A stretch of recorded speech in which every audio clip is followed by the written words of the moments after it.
The format for this meeting is an interview with an alcoholic, the hot seat, inside the alcoholic studio. A speaker will be asked a series of questions that range from their personal story, the steps, relationship with God, and carrying the message. There are no right answers, just a fun and interesting way to share the speaker's personal insight. Our speaker for tonight is Ron. Timekeeper, please allow 90 seconds per question. The meeting may run slightly longer. Members, please feel free to leave if needed. Speaker, please say done when you have finished your answers, or please say pass on questions you would prefer to skip. Are you ready? I'm ready. Well, let's begin. Ron, please generally describe, in your own words, our basic text, the book Alcoholics Anonymous. Well, the book Alcoholics Anonymous is a book of spiritual guidance through a man that had been a hopeless alcoholic. And Bill wrote this book, and in it was totally spiritual from the start to 164 and further. So it's a spiritual-based book by an alcoholic to an alcoholic. Ron, are you an alcoholic? And if so, what personally makes you an alcoholic? I am a recovered alcoholic. And what makes me a recovered alcoholic, as opposed to alcoholic, because they have both terms in the book, recovered from the obsession of the mind and the allergy of the body. And it says so in our beginning of our book. And I think it's in the preface here. It says... forward to the first edition. It says, we of Alcoholics Anonymous are more than 100 men and women who have recovered from what? We have recovered from a seamlessly hopeless state of mind and body. To show other alcoholics precisely how we have recovered is the main purpose of this book. What does the concept of anonymity mean to you? There's a couple ways to look at anonymity, and I've learned this over the time period. Anonymity in the beginning was to protect a lot of people that were coming into AA that didn't want to be identified because they had a lot of fear. They had fear that people at work would find out about it, and we were, as far as the rooms go, anonymity is that we're alcoholics, period. It doesn't matter whether you're a lawyer, a president, a CEO, or just truck driver, or garbage man. Our anonymity stops right there because I'm an alcoholic. Nothing less, nothing more. That's the anonymity I know of. And then Bill wrote, I think it was in 60 or 54, I think. 54, I think it was. He wrote about the traditions. And he talked about how one alcoholic helping another, and that's our primary purpose. So he also said about radio, press, and films. So as far as talking on the TV or the radio or the films, something like that, you just give your first name, basically.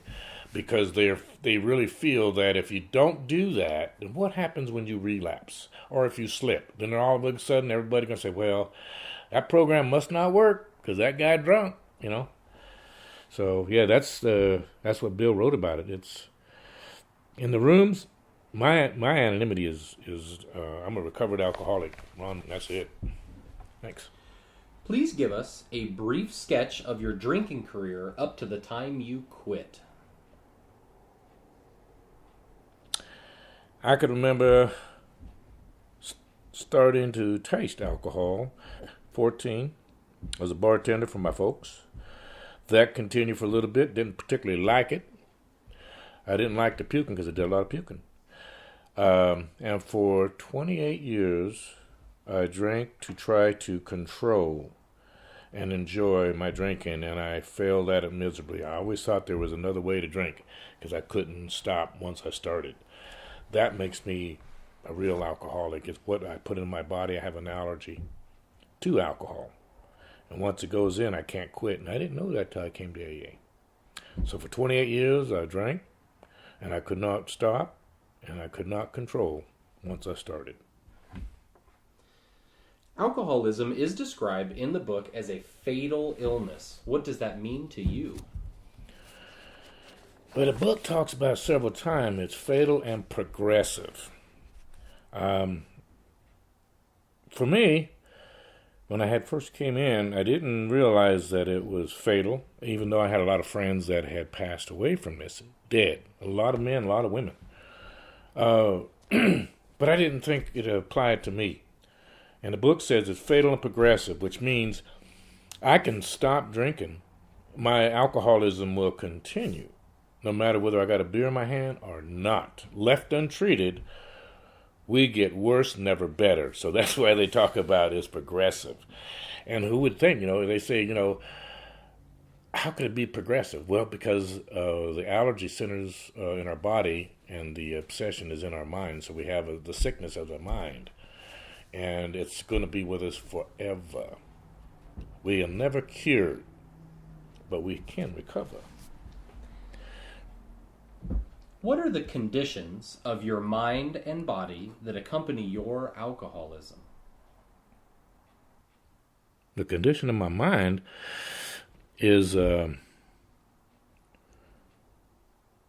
book talks about we are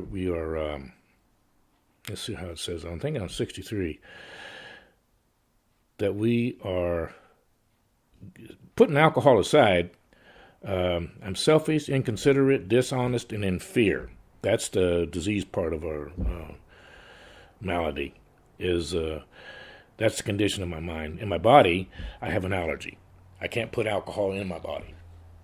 If alcohol goes in my body, it's been my experience from watching a lot of other people, they die. They die. Some come back in, but not a lot of us make it back in.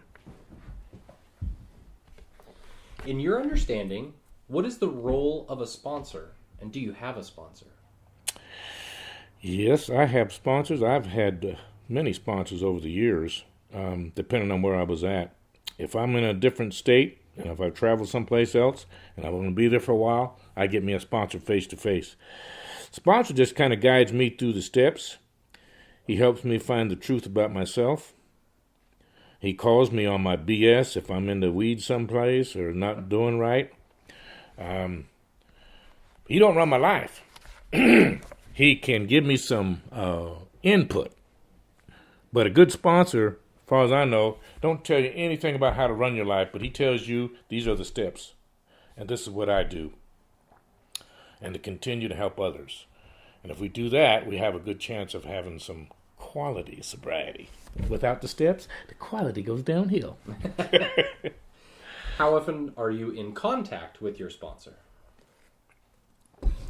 Now, my opinion about having a sponsor and how often do you stay in touch with him can vary.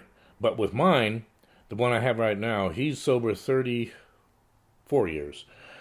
And I talk to him, basically text him. He's a busy man too. He's got a lot of guys that he sponsors, and I got guys that I sponsor. So we're not like 24/7. We can call anybody up like that. What we get to do is touch bases with him, let him know what I'm up to, what I'm doing, and anything major has changed. And he'll text me back the same thing. So it's probably 3 times a week, something like that. And I'll see him in a meeting. Go down to Rockland and see him down there. But I don't think. Being a sponsor does not mean that you're in touch 24/7 with your sponsees. They got a life. And I think, take them to the steps quickly, have them find their God, and then from there, if they have any questions, you can guide them a little bit on what to do in meetings. A sponsor tell you, take your hat off in meetings. Don't be cussing, it's a good thing. Don't be side talking, pay attention, and shake hands with the speaker. Be respectful of people in the meetings. How have your sponsorship needs changed from early sobriety until now? As the use of the steps over and over, period of 33 years, when I first came in, I didn't work no steps. I didn't even want to do the steps because I read them off the wall. That's what you're supposed to do. That's because they're on the wall everywhere you go, so you must have to read them.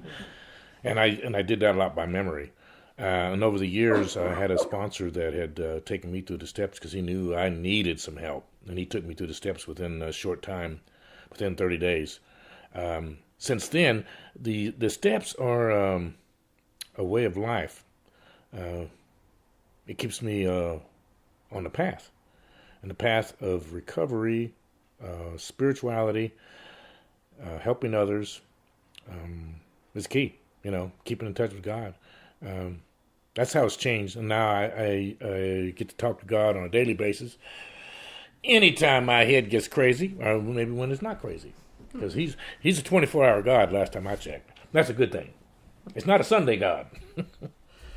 Have you completed the 12 steps? And if so, what is your suggested time frame for completing the steps of AA? A brand new person, yeah, I've completed the steps many times, and I've worked the steps probably 10 times. As far as going from the beginning, first step to the 12th step. Now we do this on a daily basis. I did not have the spiritual relief and the spiritual peace until I had completed the steps in 30 to 60 days maximum. If you could do it quicker than that, because we need relief. We need relief from guilt, remorse, and shame, and grief, and depression. And the only way we get that, in my experience, is we do these steps quickly. And when we're done, we get to help another alcoholic. And if we do that, we have a pretty good life. In your own words, please describe steps 1, 2, and 3. Well, they say the first 3 steps are but a beginning. Our first step is imperative. If you do not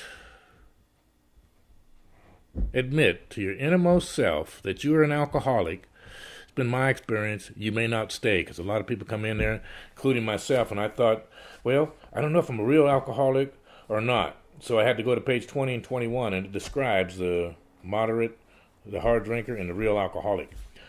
So here I am. I conceded to my innermost self that I'm an alcoholic. And then, step 2, I had a God all along, but I thought he was a burning God. I thought I was going to get burnt when I came into AA because here's God again, and I always ran from him. I knew he was there, so it wasn't a mystery. I knew he was there. But my relationship with God was one of a God that was condemning. And I found out that we don't have to have a condemning God. So step 3, I was able to turn, it says my life and my will, which would be my actions and my thinking, over to care of God. And I do that in step 3. And that's just the beginning.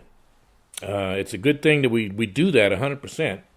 And then a 4th step has to be done immediately, right after the 3rd step, or we will not have any sobriety. We'll just have a decision made on that.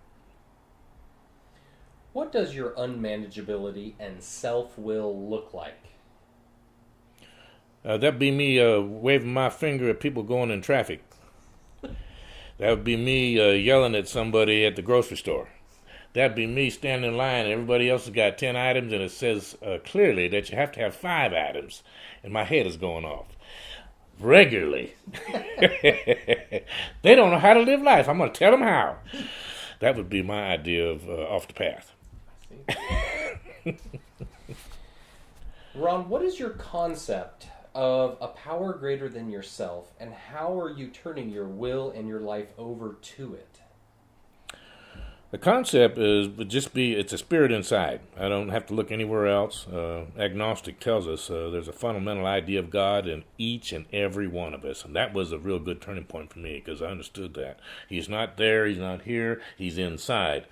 And turning my life, my will over would just be doing the steps on a regular basis, would be prayer and meditation in the morning, prayer and meditation at nighttime, taking a daily inventory, pause when agitated, and reaching out and helping that other alcoholic that's suffering.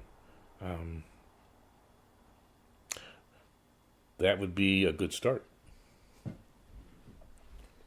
Please briefly describe your experience with steps 4 and 5. Well, the way they're described in the book is we have to put down our resentments, our fears, and our sex harms.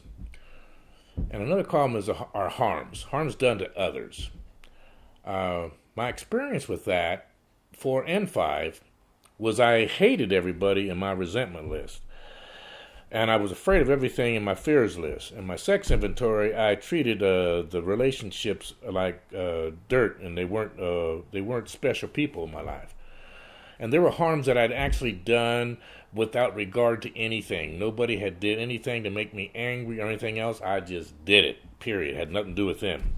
And in 5, when I sat down with my sponsor, I found out that between my resentment and where was I wrong at, that in between there, I was the problem. I found out that I was selfish, inconsiderate, dishonest, and I was expecting the people who I was pissed off at to forgive me, and I was expecting them to come back and make an amend to me. So I found out where I was wrong at in those relationships. That's a freeing step. And then when you sit down and talk to another alcoholic that has been through the steps and has had that spiritual awakening, your life totally changes. First time I walked down Delta Avenue over in Oakley, and I didn't feel that urge to drink. It's because it was lifted, and it was because of 4 and 5. 6 and 7, it followed right away after 5. So there's an hour. What does the exact nature of our wrongs mean to you? Well, where were we selfish, inconsiderate, in fear? That would be what I would think would be my idea of where I was wrong at. If that's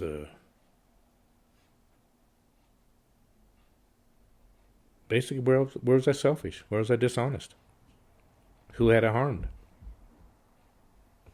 Please briefly describe, in your own words, steps 6 and 7. Now, I heard a lot of people say in the meetings, they said, well, I'm working on 6 and I'm working on 7. And I immediately go to page 75, and it says, after completing our steps, we'll rest for 1 hour. 1 hour. And then we go home and we review the first 5 proposals. And then after that, have we left anything out of the first 5 steps? And if that's not, if I've left anything out, call your sponsor or put it down on paper, because we're trying to get a new life here. And then 6 is I'm going to list the defects of my characters. And in 7, I'm just going to ask God to do that, because I couldn't take away my defects of character, because I would do a bad job of it. And God does the best job that I can ever expect. So 6 and 7 are just very quickly. You just list the defects of character, and you let God take them away. You ask Him to take the defects away. Nobody can take them away but Him.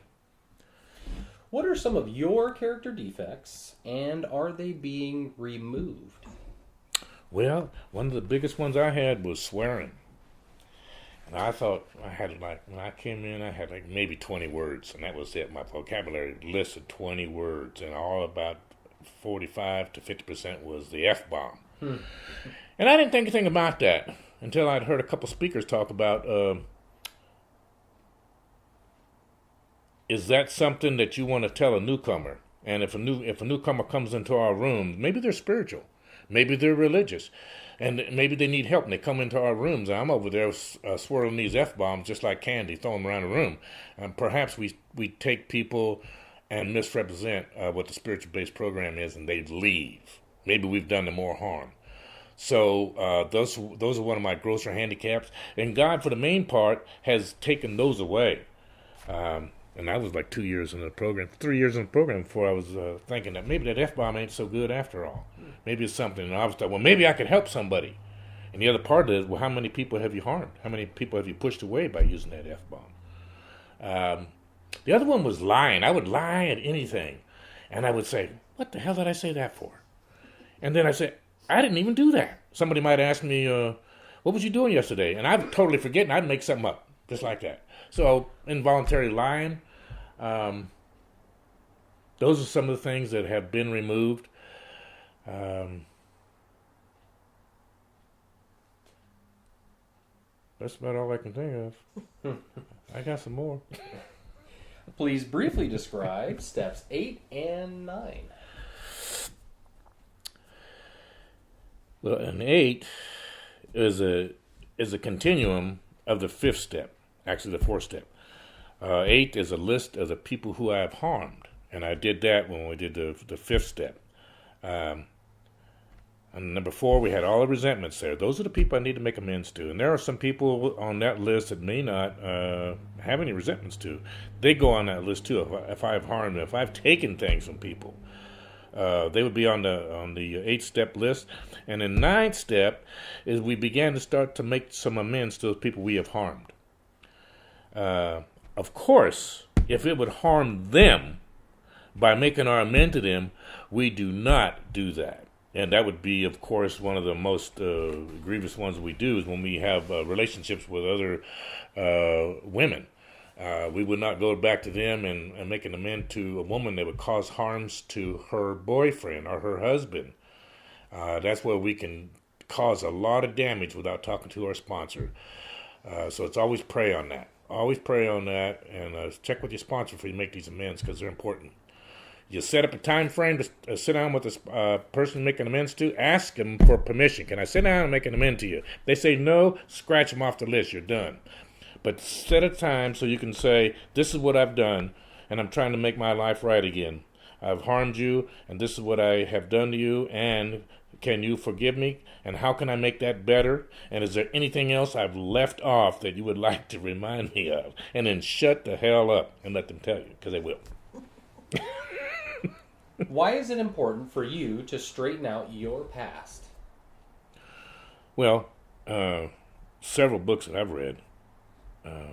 One that comes to mind is Emmett Fox. He says, if you're sitting and you're holding resentment still with somebody, he says, you need to dig 2 graves, one for you and one for them, because we're blocked off from God. So if we keep blocked off from God, we will not have that spiritual path, and we'll be running self-will run riot again. So I'm running the show once again, and when I run the show, I'm right in the ditch again, over and over. So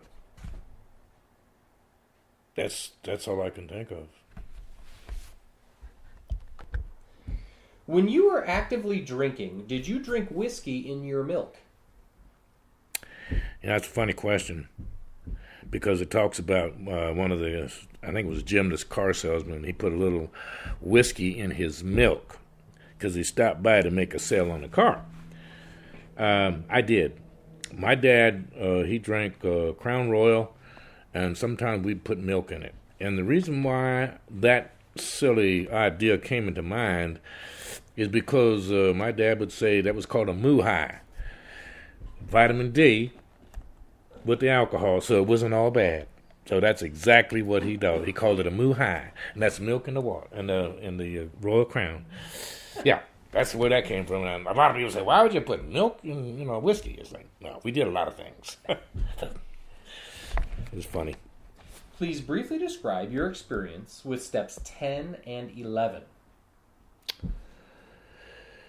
10 is like on a daily basis. Let's say, for instance, I went down to this restaurant and I gave the waitress a bad time for her service, and I made a crappy remark to her. When I take my inventory, I had to go back and make an amend to her because I mistreated her, and I need to make amends.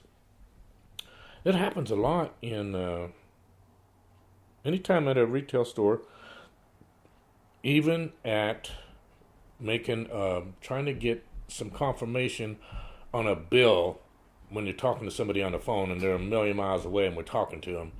Maybe I took a little rough, and I've done it before. If I didn't get the answer I wanted from somebody on the other end of that phone, I would give them a what for, and I would know halfway in between there that I was wrong, and I couldn't stop my mouth. It just kept on going. And so my endeavor is to get back on that line whenever I can, and to call that person up and say, you were 100% right, and it had nothing to do with me. You're just doing your job on the other end there, so I want to make an amends to you for doing that. And I've got some really good responses from that, too. Some didn't respond at all, and others said, well, that's okay. I'm just doing my job, and we understand because they're customer service. But it's not about them. It's about me and being blocked from God. What does meditation mean to you, and how do you practice it? Meditation takes on several different ideas and several different thoughts. I didn't meditate for a long time because I couldn't shut my head up. It was running all the time. And my feet hit the ground. I had a list of things to do, so I was out the door. I had to have the music on. I had to have a TV on. I could not be by myself. And then I was explained to me that meditation is praying to God and listening to God, prayer and meditation. So in the mornings, I have adapted this over the years, and I didn't start this right away. I would sit down on the floor and get a little pillow, sit down on the floor, and I'd light a couple candles and put maybe a cross on a little bitty stand, and I would close my eyes and I put on some spiritual-based music, something really soft and soothing, and I would pray to God. And I would start it off with 5 minutes, and then over the years I've increased it to 20 minutes plus, depending on the day. But it's always getting up early. Leave time for prayer and meditation, because if I don't, I'm a wild man running out there in the world, and I'm mad at everybody, and they're not doing it my way. So the prayer and meditation is important. Please briefly describe step 12. 12. Having had a spiritual awakening as the result of these steps. Not as a result of going to meetings, not as a result of talking to somebody, but as a result of these steps. We tried to carry this message, which is the 12 steps, to another alcoholic. Why? Because if we continue to give this program away, we grow. And it helps us through the most crappiest days and years of our lives, when we get out of ourselves, get out of our crazy little minds, and help another alcoholic. Something changes on the inside that you can't buy, you can't study for. It happens, and it's a God thing. It's a spiritual experience by working with another alcoholic, and you see their eyes light up, and they get it. And these people, all of us alcoholics, we all don't come in, with a car and a wife and kids and a job. Some of us come in right out of the bush, and this program works for anyone willing to do this work. That's exciting to me, and I've been doing this ever since. I think I was 6 months sober, and I was helping other alcoholics, and that was my start. I didn't want to. I had a sponsor that said, "This is your new sponsee. Go work with Hank and help him out." I didn't even like Hank, but I did anyways because that helped me. Can you share with us a spiritual experience you have had as the result of these steps?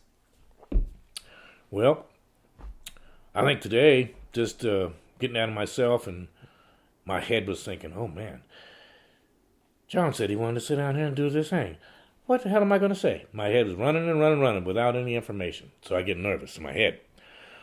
So doing a third step prayer, sitting down and meditating, all of a sudden that was gone. All them thoughts about what I'm going to say, what I'm going to do is out the door.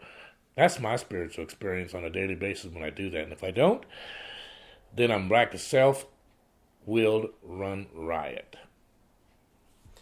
What is the message of AA, and why is it important to carry this message?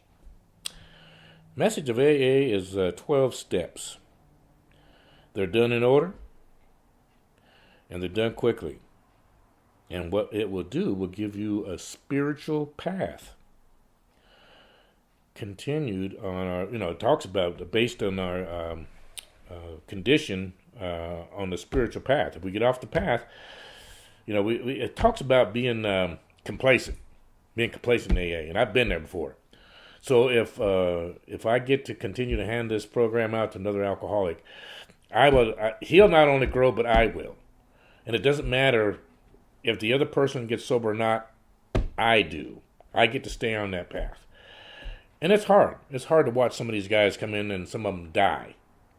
And the ones that make it is amazing. It's just a happy dance for me. It's amazing what this program can do for us.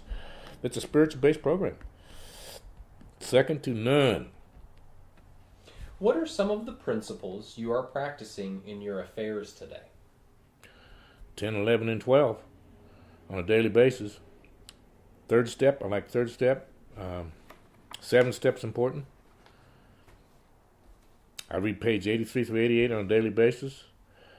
Call up some of my sponsees, text them, see how they're doing.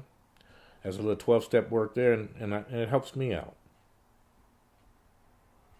Why is it important to put the welfare of others ahead of your own? Because I stay out of my head. If I stay out of my head, I live pretty good. It's the life is second to none, and it's free, and it's for fun, and it's for peace of mind. Because I had cancer several different times, and God has helped me through that, so I didn't panic and go crazy. Now we say life will take on a new meaning. This is something we do as a lifestyle. This will save our bacon in many cases that we can never have an answer to. How do you determine or gauge the quality of your sobriety in AA? When I'm peaceful. When I'm serene. And when I'm not on the path. It's moments and increments that you're sitting there and all of a sudden your bodies just go, wow, I'm not supposed to be here. Why do you think alcoholics relapse? Well, they get off the path. They quit doing the steps. They quit doing the daily steps that we talked about. I've seen and I've watched a lot of them. They quit prayer and meditation. They quit working with others. They do not make their amends, and they hang on to them amends. And one that's pretty important, that's why you got to qualify them. They think that they're the hard drinker, and they think they could possibly have another drink. So they're not quite convinced. All of them are not quite convinced. They may say so. Those are some of the things. If they didn't do a thorough first step, very possible they'll go back out because that ego reemerges and says, I think I was a little bit too soon here. Nobody will find out. My sobriety is different in Nevada than it is in California. Are you willing and able to sponsor other members currently? I am. The other thing about sponsoring is that you make sure that you do not get overwhelmed by the amount that you are sponsoring. You want to get some quality time as much as possible. And some take more time than others. Some take more commitment to help them through. And some of them surprise the hell out of you because they get a hold of this and they run like a sprint and you're just amazed. You're in awe. They really want this. And it's amazing when I see that. I love seeing that. Presently, what is the most important activity in your recovery program? Prayer and meditation. Prayer and meditation. Taking a daily inventory. Reading the big book. Reading spiritual books. I like Emmett Fox a lot. And reading parts of the Bible. Would you please generally describe the purpose of the 12 traditions of Alcoholics Anonymous? 12 traditions. Now, that is a big part of Alcoholics Anonymous. We could probably be in big trouble without the 12 traditions. The 12 steps are spiritual based in their nature, and the 12 traditions help us to stay on a path. Bill wrote them in 56, I think. And in 1966, he had wrote a letter because our AA program was going down the tubes as far as people staying sober because they were letting all kinds of people in AA. The 12 traditions talk about our primary purpose is to help the still suffering alcoholic. That is a key tradition that we need to, continue to look at. It helps us keep us on the path. It's a guideline for us to look at. See where we're at. Can you give us some examples of meeting etiquette? No side talking when you come in. Take your hat off. Be respectful of the speaker. Pay attention. Do not talk to your neighbor. Do not text on your phone. And I've seen all that.